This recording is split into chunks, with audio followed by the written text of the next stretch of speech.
Question 5 of this exercise says that in figure 6.60 given alongside, AD is a median of a triangle ABC and AM is perpendicular to BC. So AD is a median, so D is the midpoint of BC, and AM is perpendicular to BC. So AM is basically an altitude of the triangle through A. Now we have to prove these three parts, 1, 2 and 3. So let's go through them one by one. In the first part, we have to prove that AC square is equal to this expression that you see, AD square plus BC into DM plus BC by 2 whole square. Okay, so let's do this part, the first part. So to write an expression for AC square, which is our LHS, we will apply the Pythagoras theorem to triangle ACM.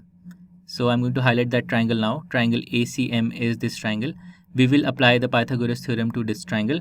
So this will give us AC square is equal to the sum of the squares of the other two sides. So that's AM square plus CM square. Correct? Now we will write the RHS as AM square plus, instead of CM, we see that CM has two parts to it. CM is made up of CD and DM. So CM is the sum of CD and DM. So instead of CM square, we write CD plus DM whole square, like this. Okay, so now let's see what we get. So AM square plus, now let's expand this whole square. So this will give us CD square plus DM square plus 2 times CD times DM. Alright, now if you observe the RHS, we have this term AM square and we have this term DM square. Do you think these two terms can be combined into a single term? Well, yes, if you observe the triangle AMD, I'm going to highlight that triangle now, triangle AMD. In this triangle, if you apply the Pythagoras theorem, you can see that AM square plus DM square will be equal to the hypotenuse, the square of the hypotenuse AD. So AM square plus DM square can be written as AD square. So we write AD square, and then we have, so next let's take 2 into CD into DM, but because D is the midpoint of BC, so CD is half of BC. So 2 times CD can be written as BC. So we write the next term as BC into DM, and then we have one more term left, which is CD square. So again, instead of CD, let's write it as BC by 2 because CD is half of BC. So we get BC by 2 whole square. And if you observe this expression, this is what we had to prove as the RHS in part 1. Okay. Now similarly, let's come to part 2. In part 2, we have to so we have completed part 1. Now in part 2, we have to write an expression for AB square. We have to prove that AB square is equal to AD square minus BC into DM plus BC by 2 whole square.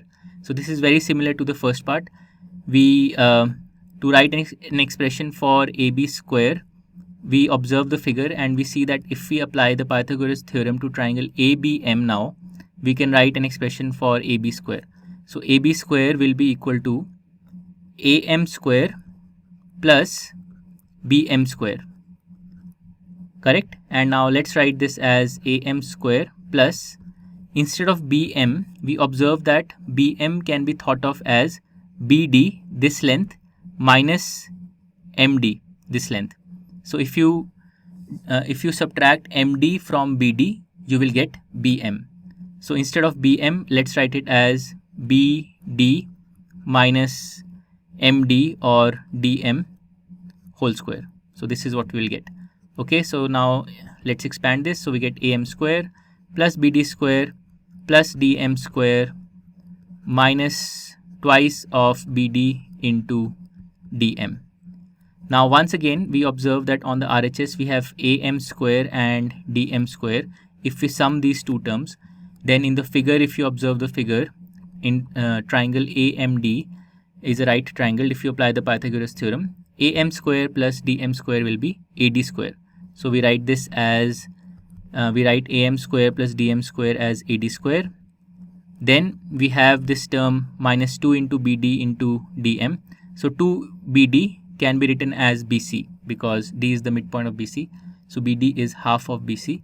So 2bd is bc. So we get minus bc into dm. And then we have a third term left, which is bd square. And again, instead of bd, let's write it as bc by 2. So we write this as bc by 2 whole square. So the RHS that we have obtained now is what we had to prove in part 2. Okay, so with this we have completed part 2. Now let's come to part 3. In part 3 we have to find the left hand side is simply ac square plus ab square.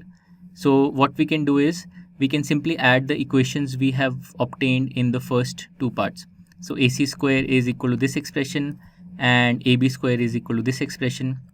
So we simply add these two and we will get the desired result. So let's do that. So coming to part 3, we now have to find the sum of ac square and ab square, and as I said, we will simply add the expressions we have obtained for these two terms in the first two parts. So for ac square we obtained ad square plus bc into dm plus bc by 2 whole square, correct? So I'm just reading off the parts here.